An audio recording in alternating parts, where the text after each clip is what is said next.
What is goody in the hoodie, gang? Bad boys and girls, grab a drink. After Hours is back. Hope you are well. Happy weekend. My weekend was such a chill weekend. I was just literally doom scrolling, and I'm not gonna feel guilty about that because I deserve it. Guys, it was Coachella weekend. That was all I was seeing on my For You page. From the outfits to the artists to the conversations. I watched the Justin Bieber performance live. Sorry. The conversation right now about Justin Bieber, you guys need to stop. You're the reason I believe in love. It's been difficult for me to trust, and I'm afraid that I'ma fuck it up. For anyone that doesn't know what Coachella is, annual music and arts festival that takes place in the Valley of Southern California. Now, I went to Coachella in 2023, and I did say that that's going to be my first and last Coachella. Now, I would say if you haven't been to Coachella, it's an amazing experience to go. Go to say that you've gone. Now I can say I've been to a Coachella festival. But in terms of the amount of walking I had to do from one stage to another, there's 7 stages, I believe. From one stage to another, some of them are 30-minute walks. That's the first thing. And you can't stay on one stage because one stage you can have like a A$AP Rocky, and then the next artist after that is Bjork. And no offense to Bjork, but she's not the type of music that I want to be banging my head to. So for me, maybe because my stamina wasn't as strong that year, it's not for me. I mean, if you like doing steps, you will be doing about 15,000 steps a day. 50,000 steps. Another thing is, I told the story time of when I fell into a cubicle in Coachella. Yes. I was trying to hover because there's cubicles, there's those standing cubicles that you get in the festival. And I was trying to do that thing where I hover so I could wee. So as I was hovering, I don't know what happened. I slipped and my bum touched the seats. That was a very traumatic occasion for me at Coachella, and I feel like that's probably why my hatred, I wouldn't even say the hatred of the trip, I would say why I would never go back. Because I don't wish that on my worst enemy to sit on other people's wee-wee, and it was cold. That's something I need to take to therapy because clearly I haven't healed from that situation. But guys, everyone is talking about Justin Bieber. He was headlining. He was one of the headlines of Coachella, and people are talking about his performance. Now, so a lot of people are unhappy with Justin Bieber's performance. They're saying that it was lazy and all he did was browse YouTube and look at his old videos and do a sing-along karaoke type of concert. They're saying that it's also very misogynistic because women tend to have to do a lot more during concerts, performance, creative direction, the whole shebang. And all we got from him is jeans and a laptop and a YouTube screen.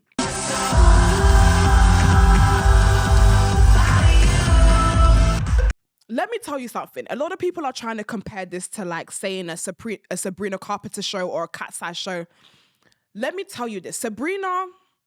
Justin Bieber, I am not going to tolerate any Justin Bieber slander because Justin Bieber has been in the game for the best part of 10 to 15 years?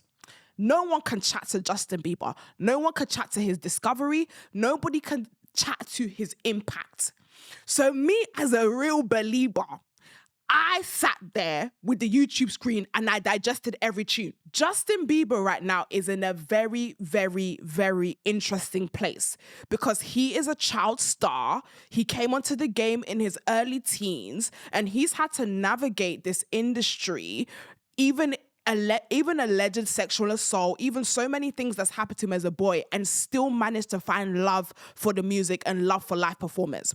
So if it's a thing where in him loving music means that he has to strip it back to what his initial love for, which was just singing to a screen without the and ahhing, because by the way, that's what made him. We fell in love with Justin Bieber for his covers.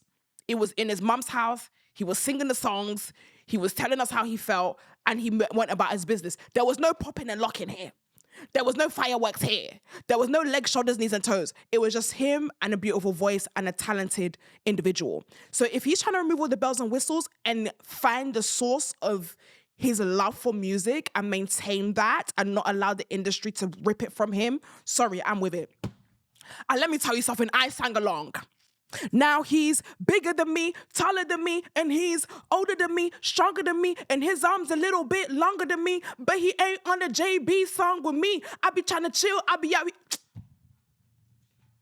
Sorry, Justin Bieber's one of those people that reminded me why I'm a fan. You know when you grow up, I remember the first time I listened to Justin Bieber, I was in year 7. I must have been 13 years old. There was this Asian girl, and I remember, Sabina. Her name was Sabina. Shout out Sabina. Sabina was this chubby Asian girl that was in my class. And there was one time where our teacher was letting us go on YouTube in school. I think we must have finished the class early, and she was like, girls, you guys could go on whatever the you want to go on, okay? Sabina played Justin Bieber. She's like, oh my God, I love Justin Bieber. And I was like, who's that? She was like, oh, you don't know who Justin Bieber is? I'm like, sorry, I don't know who Justin Bieber is. Like, all I know is One Day Cole.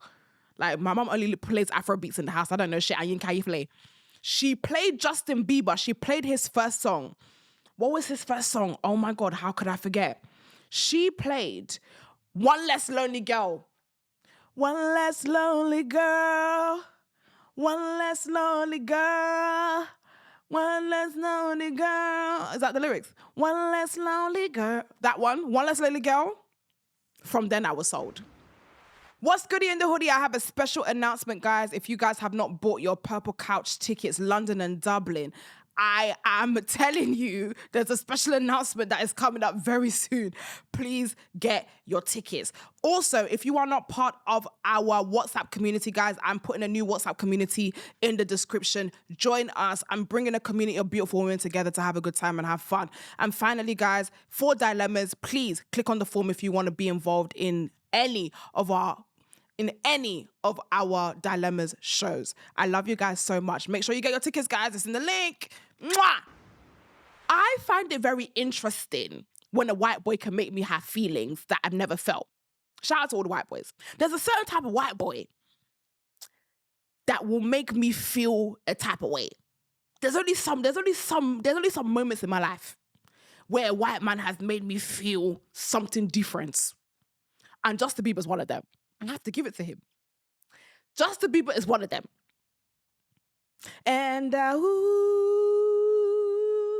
I need is beauty and the beats. You can make my life compete. Oh my God, there is the part of that concert where he was dancing to "Where Are You Now That I Need You." Guys, he that shit up. Do do do pa, do do do pa pa, do do do pa pa, do do do do ka ka ka, do do. I'm a believer. I'm biased because I'm a fan. He could have played that. He could have sung with no instruments. He could have sung with no backing. The screens could have been black and I would have had to squint to see him and I would still ate that shit up. I would have still ate up because Justin Bieber is my childhood. Like Sabrina Carpenter and co, they have to do all of that because I'm sorry, Sabrina, she's amazing, but I can't think, when I think of 13-year-old MJ, Sabrina's not there. When I think about 13-year-old MJ, Cat's Eye is not there. This is nostalgia. This is memory. This is legacy. This is a decade of consistency and watching a man grow up and still be popping. In the city, remember used to drive a Yukon. In the minute too soon. In the minute boop soon, yeah. Are you with me? Hey, that's my Justin Bieber. I'm sorry, I'm a fan. You bitches, that's the problem. You lot are too used to the bells and whistles. That's where you guys are going wrong. And you are losing good music. All these people that you mentioned, a lot of them, you don't know their music bar for bar. You know that they're good performances and you see them popping and locking and acting that. But you don't know their music bar for bar. Oh, 'Cause the show and the scars in the sky. I need you inside of my life. Not just for a meanwhile, for a long, long time. Better believe. Guys, you see that song? I don't know if someone can find it, but there All That Matters, Justin Bieber. Stormzy did a cover of that song. Who's fucking with you? That Stormzy All That Matters remix, my womb nearly fell. How was that? Maybe I was 17, 18. My womb nearly fell out my vagina. God! Ah! Speaking of Coachella, did you guys see that video that Indiyah posted? The lip syncing video? Guys, take a look. My last nigga was a bitch nigga. My last was a bitch. I need a nigga who about 6 fingers. Someone in the comments said, this is not even a trending sound. Why was this the song choice? Why was this the song choice of the song? Why was this the song choice of the TikTok? And you know what? Yeah, I actually love women because I love a woman that knows how to be shady but keep it sexy.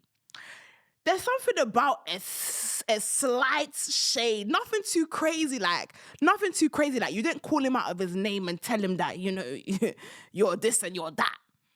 You just did something quite subtly that I think is still demure, and she looks absolutely fantastic. Are we loving this red?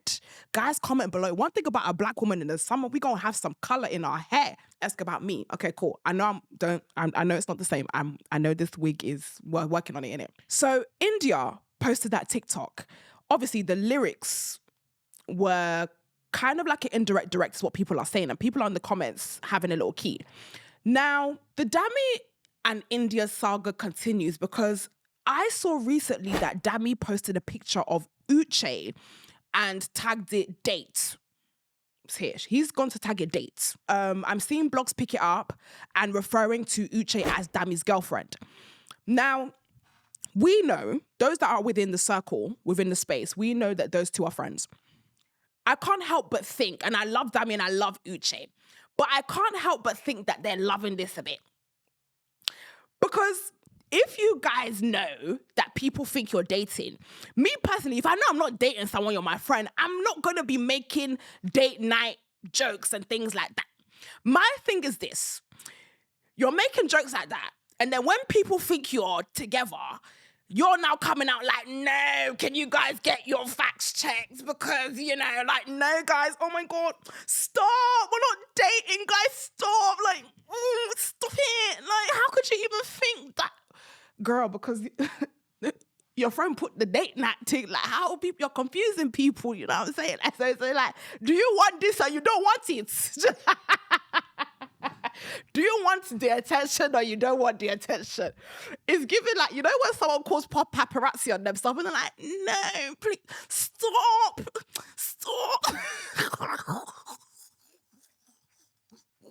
But yeah, guys, I think that's what I've did. Like, so them guys, I've been seeing them this weekend, and obviously, again, Indiyah looks incredible. But you know what? One thing I love a song that you can use to indirect a guy and can still look sexy. Now, I was thinking, what would my playlist be to indirectly shade a guy on the socials? You don't want a song that's too direct, like I'm FREE. Free. I mean, that one is too direct, and you can't be sexy with that. You need something that when you lip sing it, it's like cookie cutter, butter melting content. The song I would, in addition to the Summer Walker song that Indiyah used, I would add Rihanna, Needed Me. Oh my God. I was good on alone. That's the way it was. You have to do that. And that's the thing. When you do these videos, you need to make, because obviously your ex is going to see this. You need to make sure she did the right thing. Look at the angles. Look at the lips is glossy. The makeup is beat. And you have to get the cleavage right. Very important. The breast is sitting right. She's got the camera here. So you can really see the breast is sitting right. Do you know what I'm saying? That type of stuff. I would say Needed Me is my ex-boyfriend you song. Yeah, that song. The next song that I want to add to that playlist, I think I should have an actual playlist of this. Songs that you can lip sync to indirect your ex to. I would add to that list Cardi B, Be Careful of Me. I would add to that list because that song is sexy. It's slow and sexy. But if you know you're trying to remind your ex that, listen, mommy's still here, the song has to be slow and sexy. Do you know what you're doing? It needs to be slow and sexy. So I would add that to the playlist. I would also add, what other songs? Guys, comment below. What songs would you add to our, should we call it the shady social lip sync? So the song that we're gonna use to shade our ex but look sexy at the same time.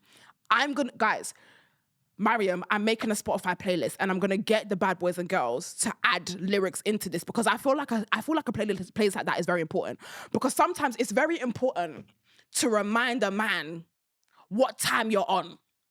When you was in a relationship with him, yeah, you slipped up a little bit, you're looking a little bit rough, you're looking a little bit tired. And then they think that they can start taking advantage of you. They forgot that at one point they were on their knees dying for your time. So now we have to start reminding them, oh yeah, wake up, I'm still that bitch. Do you understand? You have to remind them. So we need a playlist to remind them that I'm that girl. And in case you forgot, let me help you jog your memory.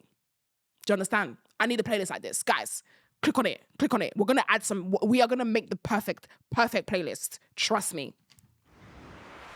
Quick new releases. So we had the Michael Jackson premiere in Berlin, Michael movie. So we had a lot of creators that came down and yeah, I haven't watched this movie yet. I'm super excited to watch it. The people are really excited about Michael Jackson and his movie and there's been loads of conversation about that. So guys, make sure you check it out. Also, I know I am late. I am so late, but I recently watched this weekend the Lamar Odom documentary on Netflix that goes by the name of Lamar. And the title of the series is The Death and Life of Lamar Odom. I watched that documentary. And guys, I'm sorry, I hate that man. I never had any feeling towards him before I watched this. But after watching this, I'm sorry, I never say that I hate people, but sincerely, I hate this man. You are a wicked man. And I feel like, girlies, if you have insecurity problems, if you have problems with your insecurities and your self-esteem, please, if you are single right now, take the time, I beg of you, to really work on having a higher self-esteem and a higher confidence level within yourself before you get into any relationship. Because whilst I feel so sorry for Khloe Kardashian, you spent your 20s looking after a crackhead and a serial cheat. And then you also spent your 30s looking after a serial cheat. Another serial cheat. Why did you not learn the lesson the first time? It broke my heart. Khloe is such an amazing human being. She's a beautiful woman. She's a sweet woman. But I can just see that she's gone through so much in her life.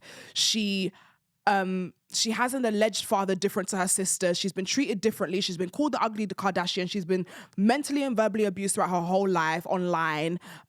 She meets this guy who shows her love and attention, love bombs her for 30 days and ends up being a big fat crackhead. So after 30 days of romance and a mistake, so you have 30 days of love bombing and somebody showing you appreciation that you have never felt before. You spent 30 days of that in exchange for 7 years of being married to a crackhead. Guys, in the name of Jesus, guys, anyone that is dealing with self-esteem issues, insecurity issues, I pray God heals your hearts. You will never, you see something that Lamar Odom made clear. He said in the documentary that he saw opportunity. He saw opportunity in marrying Khloe Kardashian. He said something along the lines of, I wanted to secure my future. And being with a Kardashian would secure my future.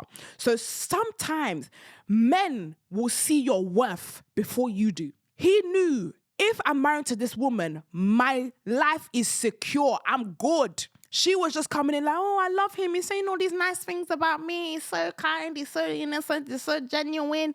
A man will always see the opportunity in you before you see it in yourself. That's what I'm telling you. You need to know your worth. If Khloe Kardashian knew her worth, she would have understood that if this guy is marrying into my family, there's levels to this shit. We are the Kardashians. We are the most influential, powerful women on the planet. Regardless of how you feel about emotion, this is also politics. This is also economics. You marry into my family, your life is set for good. Lamar knew that. He knew the economics of this. I swear to God. I swear to God. Anyways, next. You must be wondering, why is this episode longer than usual? Because I have a little announcement to make to you guys. Mondays. We got Mondays. Everybody agreed that we love doing Mondays, but what I'm doing is I am going to be moving Tea Time Tuesdays to the Monday episode. So we're going to have 1 full hour episode on a Monday, and then we are going back to our guest episode every Wednesday. I'm listening to the people. I want to make sure that you guys are fed well. I also want to make sure that I'm not burnt out. So Monday's show is going to be the weekend debrief, hot topics. In addition to that, we are going to have our dilemmas 20 minutes here as well. So guys, you have been sending in things. I have a new number that I have put in just for you on WhatsApp. I'm starting the WhatsApp communities again. If you have bought a ticket to the Purple Couch store, you have a WhatsApp community. If you are a Patreon member, you have a WhatsApp community. You get a WhatsApp community. You get a WhatsApp community. You get a what? Guys, I am for sisterhood. I am for unity. So please, if you guys want to be involved in what we have going on, please make sure that you WhatsApp us on this number right here. It's going to pop up in the screen. It's also in the description box below. I want to talk to you. I want to love on you. Patreon community, I'm going to send your link to the Patreon today. I'm not playing anymore. I know I've been saying this for ages. I'm going to send it today. I love you guys, and let's get into dilemmas. Okay, got a message from a bad girl here. Hey, MJ, I was just watching your 2nd of the 17th 2006 video, and can I just say the growth that you have shown on this show is admirable. Watching you speak and give advice about women who cheated and the woman who believed she'd been cheating on was amazing to see. You always give great advice, but this one was real and holding the girlies accountable on how they can grow. I just want to know what has changed for you. Have you been really working on manifesting and working on your confidence or your relationship with God, because it is exuding through the screen, and I want to know how I can exude just like that, and good tips for growth. I turned 25, so help a girlie out. Love you. Oh, girlie. First of all, happy birthday. Welcome to the quarter life crisis crew. Hey, shake it. No, I'm joking. 25 is a beautiful year. 25 is such a fun year. 25 is like your mature and sexy era. I think for me, what has changed is, I guess, growing up. Everyone knows I started this podcast when I was 23 years old. I was a baby girl, still full of life, naive, confused. And then life starts teaching you lessons. People start teaching you lessons, work, your relationships, your friendships.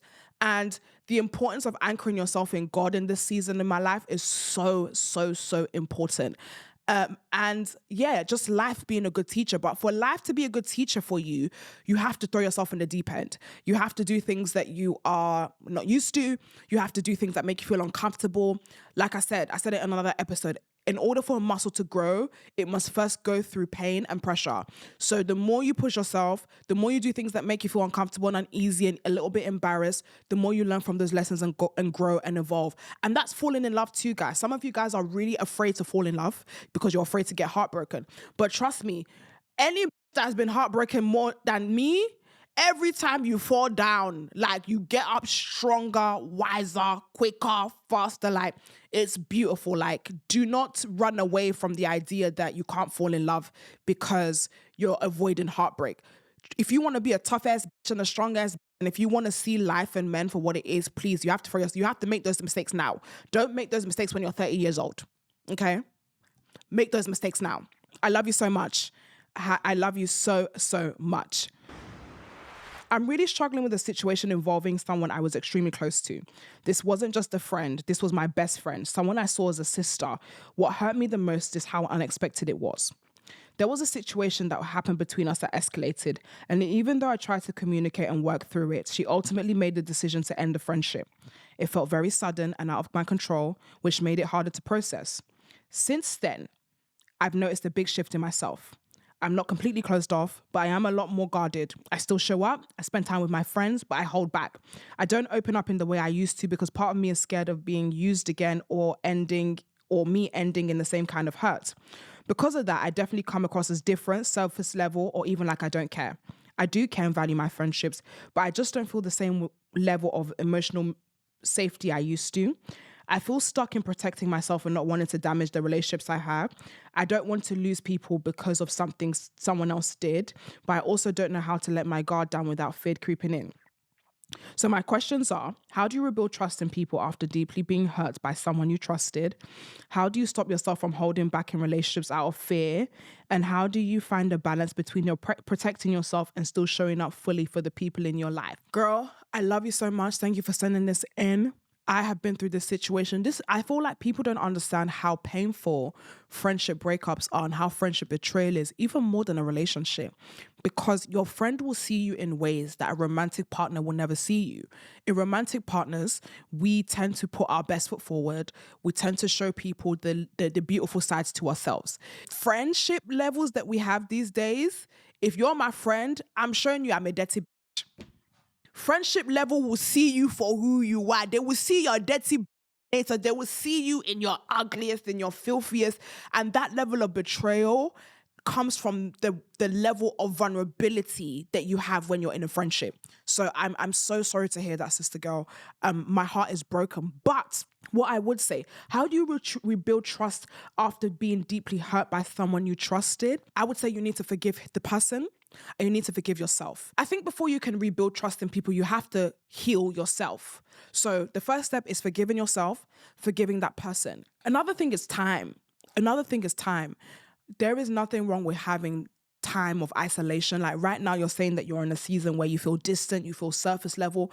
If you are actively doing the things that you need to do to heal what happened in the past, there is nothing wrong with taking time and just stepping back from people and just processing your emotions and feeling the hurt that you feel and using that moment and using that time of isolation to really rebuild yourself and to really think, okay, what are my expectations and friendships the next time that I decide I want to be close with someone? I think time as well. I had a friendship breakup that was very, very painful and it was very, very embarrassing. And I did the same thing. I completely isolated myself. I locked off my social media and I just found time to love myself again. And I just found time to just trust myself and also heal from the emotional trauma that friendship brought. How do you stop yourself from holding back in relationships out of fear? And how do you find the balance between protecting yourself and still fully showing up for the people in your life? I think for me, there are some friendships and relationships that you need to hold back. The problem with people is that they expect one person to be everything. And I think women do this a lot more than men. Men have the friends they go to football with. Men have the friends they go to the club with. Men have the friends that they tell their deepest, darkest secrets to. The girl who you go to the club and you have a good time with is not going to be the friend who is the person that you sit down and you talk about studying and education and business and stuff. I think the problem with us is that we look at friendships like we look at relationships. So with you, this one person, I must get everything from that one person. And that's not the case. You need to decipher the values that you want in your friendships. And just because somebody only serves one pillar of your need does not mean they're a bad friend. It's just that you need to understand what you are calling that friend for. If you know that one of your girlfriends is amazing at going to the club, she's having a good time, but she's a big mouth, you're not going to tell her your business. And that's not to say that she's a bad friend. She just doesn't serve that purpose. When we start positioning our friendships based on their characteristics and based on what we see of them, because it's about checking the person. I have friends that refuse to gossip. They refuse. And those are the best people you share your secrets to because they refuse. They don't even like it. I think it's very important. Getting to know somebody and you studying somebody is the best way to understand where that person fits into your life and how they fit into your life. And just because somebody is good at A doesn't mean they're good at B.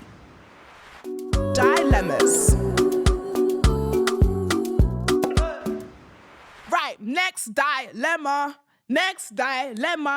Okay, my name is Precious, and I've been on and off with this guy for 2 years now. We have a very good connection. We understand each other. I can be myself around him and he pays for everything. However, there's no title in our relationship at all. He takes me on a date and when I think he's going to ask me to be his girl, he doesn't and gives me false promises. So I'll block him. But he's always found ways to break down my walls. You know Nigerian men are sweet talkers. Yes, I do. And we'll be in contact again. So recently, we had a talk and I told him my frustrations with him not cuffing me because when we're together, we're good. And I do see potential in him being a long-term partner.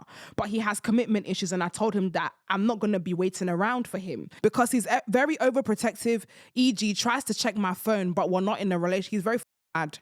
So I told him he needs time to step away and work on his issues. Then when he's ready, we'll figure things out.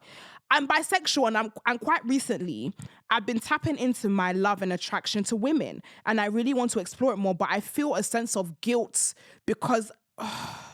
I still talk to my guy here and there because we've been on and off for so long. It feels like I'm cheating and I'm not sure on what to do because honestly, he makes me feel so secure and loved. I feel like if I start dating other people, including women, I might not find that connection we have again. What do you think I should do? Come. You have to come so I can slap you, so I can give you a dead slap. You see this? We as women put ourselves in this situationships thing. If a man is telling you he does not want to have commitments, he's not ready for commitments, then why are you messaging me, asking me, should I stay committed? Let me reiterate.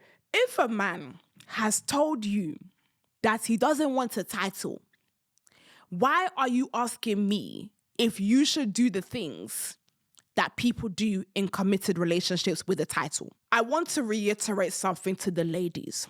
You see on my ship, you see on mommy's ship right here, it's either we're doing this or we're not doing this. There's no, we do not do in between.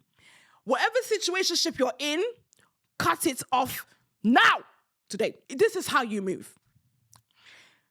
If a guy comes to you and tells you, listen, I like you, blah, blah, blah, you're so cute, you're so sexy, I like you, I want to get to know you, but I don't want any commitment.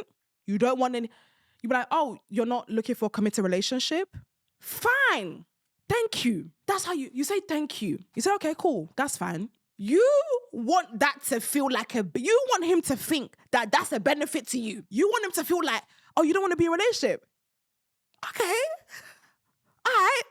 When guys talk about commitment, oh, I don't want to be committed, they're coming from a position where they feel like they control the power. Because a lot of times the ladies come into relationships or they come into dating with an eagerness to be cuffed. If a guy is talking to you about options and a guy's talking to you about commitment, you need to make him feel that this is amazing for you. Oh, you get to have the best of both worlds. You get to talk to a guy that you like and keep your roster? Really? That's how you need to move. Never allow a man to feel like the prize. And right now, you are hanging around waiting on him to say yes. So what you need to do, sister girl, is you need to go and find that girl and you need to date her and you need to take a picture with the dinner and put the plates on the table. Pop! You need to go somewhere nice, look sexy as shit. You post that picture. Pam. Oh, where did you go? Oh, I just went out with one of my girlfriends or whatever. Where you going now? You're looking really... Shebi, we are not in commitments. Shebi, we're not dating. You're not my man. What are you doing? Sorry, girlies, comment below. What is happening in the House of Comments? Why would you tell me that? Why would you tell my good sister, my bad girl, that she is not in a relationship with you and you're scared of commitment, but you're going through her phone? Even that is a red flag. Guys, never date a guy that goes through your phone. Please, I beg you. Just don't. Don't. It's not worth it. Why are you going through my phone? You're not even my man. Boyfriend privileges, but you don't want to be committed to me? Oh my God, guys. I swear to God. You guys, you lot are not being rebellious enough for me, and I don't like it. If a man tells you I don't want commitment, it should be your eyes should be glaring up. Your eyes should be like a candy. Huh? Really? You know, I got to get. Even if that's not the case, you need to sound happy about it. You need to be like, oh really? Oh, okay, cool. You need to be happy about it. You're not gonna make a girl feel like she's waiting on you to make, because at the end of the day, you got things. Very important. There's things, plurally. Even if there's no things, guys, always move like there's things. You have to move like there's things. Do you understand? and you're not my man. And now you're here asking about, should I go on a date? If you don't go on it, you have to go on a date with 5 people at this point, because now I'm upset. If you want to make me happy, you have to go on dates with 5 people. What are you talking about? Because guess what he's doing in his spare time? And it's definitely not sitting around waiting for you. We're not allowing guys to have their cake and eat it. We're not doing that. What's that about? We're not, what? You're not gonna wife me, but you're gonna go through my phone and then be upset when you're a dickhead, bruv. You're a dickhead. Next. Oh, dilemmas. I love dilemmas so much. I love dilemmas so friggin' much, guys. You guys are so incredible, and thank you for sharing your secrets with me, and thank you for trusting me in advising you guys on your life journey. And I'm so glad we're doing this experience together. Like, honestly, it just fills my heart. Before I begin my dilemma, I just wanted to say how much I love your podcast. I've been watching you since you were 23, and now I'm turning 23 in October. Gank, gank. So I've really seen how much you've evolved into the successful woman you are today. I love you so much. Now on to my dilemma. I'm 22 years old and due to graduate from uni in July. Congratulations. Throughout my entire university experience, I've lived life to the fullest. I've made new friends and I've been open to new experiences. So some may say I've had a full uni experience. However, I've never dated, kissed or sexed or have been pursued by men during my time at university. For context, I'm a black girl who went to uni in the Midlands, and I noticed my entire friendship group would consistently be approached by men on nights out. This often resulted in situations where I'd be dancing in the club alone while my friends were getting drinks bought for them. Because of this, I sometimes find myself questioning whether I am Duff, the dumb, ugly, fat friend of the group, especially since none of the other girls seem to experience this when we go out. I often feel like I'm living through their experiences rather than having my own. Recently, my friendship group held what felt like an intervention for me. They said that part of the reason I'm inexperienced is because my standards are too high, which I don't think is true. I just want a man who is kind, respectful, and ambitious, and that I need to put myself out there. However, it was said in a tone that felt quite condescending, almost like they pitied me. Most of my friends are either in a relationship or situationships. When I've opened up about trying to date, but feeling like no one wants me, they often brush off by saying that dating is overrated anyways. Should I be concerned that I'm inexperienced in dating at 22? Or should I just accept that I might be a duff of the group? Stop saying that word. It's already... Babe, let me tell you something. The first thing that you said to me was that you are 22, you're about to graduate from university, you are living life to the fullest, you've made new friends, and you have new experiences. You are living a phenomenal life. And any man that wants to enter your life needs to be an addition to a full life that you already live. Let me tell you something. A lot of these girlies are using men to fill and occupy their miserable life. Not only are they using men, the quality of men that they pick in their life is to the floor, is to the ground. If you are somebody like yourself that lives life to the fullest, of course you're going to be picky. You are an educated, you are a smart, intelligent, likable woman. You do not need a man to feed or fuel your self-esteem. That's good. That is not like a lot of girls. A lot of the girls that constantly are around man is because they feel lonely, it's because they're depressed, it's because they have low self-esteem, and a lot of girls use man to fuel their self-esteem. A lot of girls need man to fuel their self-esteem. They can't experience life in its fullest the way you're living it on your own terms, doing your own thing. They must, if they don't have man in their life, they're not happy. Your value as a woman is not defined by the amount of men that approach you or don't approach you. Your value as a woman is defined by the standards and how you perceive yourself, period. And there's another thing. You live in the Midlands, babe. I am an advocate. Let me tell you something. I'm an advocate for women to go where they are loved. If you know you are a black chocolate queen, thick queen, and you are surrounded by white people and sheep, you need to understand that it's not personal to you. It is simply just your environment. Come to London and they will show you you're a bad bee. Come to the cities and they'll show you you're a bad bee. Go to Nigeria and they'll show you that you're a bad bee. Sometimes it's got nothing to do with us, but it's everything to do with your environment. Not in every environment you're going to be the spec and the type. Babe, you live in Midlands. And for those who are in America, the Midlands is like the outskirts of London. Warwick, Birmingham, Coventry, like all these far places. Babe, even me, if I go there, they won't like me. It's got nothing to do with you. That's got nothing to do with you and how you feel about yourself. But what is my concern? And I think, guys, this is my genuine concern for us women. And again, us black women in particular. It's our wavering sense of self-esteem. It's the waveringness. It's the inconsistency in our security in ourself. You can't allow a group of girls tell you that there's something wrong with you or tell you that your standards are too high. For me, that's a bad group of friends. And you can't allow that group of friends to tell you that your standards are too high. Maybe their standards are too low. Maybe they're used to every Tom, Dick, and Harry. Everyone that chats to them, they will say, yeah. And what's your name? Maybe that's what the issue is. But for me, it really burns my soul and it upsets me. What you're saying to me is that you think that there's something wrong with you. And even using this word, I hate that word. Like, please, I'm begging you, don't ever use that word again. It's upsetting me. I don't like it. What is that? Do people actually use that? Daft? I don't ever want to hear that word. That's upset me. You can't allow outside voices to dictate how you feel about yourself. If there are things within yourself that you want to change because of you, fine. But this whole, I'm going to just accept that I'm the ugly girl of the group, I will rock your jaw. Please don't say that to me again. It really burns me when black women, when women that look like me do not see the value and the star in themselves because of what society has told them about themselves, which, to be honest, is valid. We've been through a lot.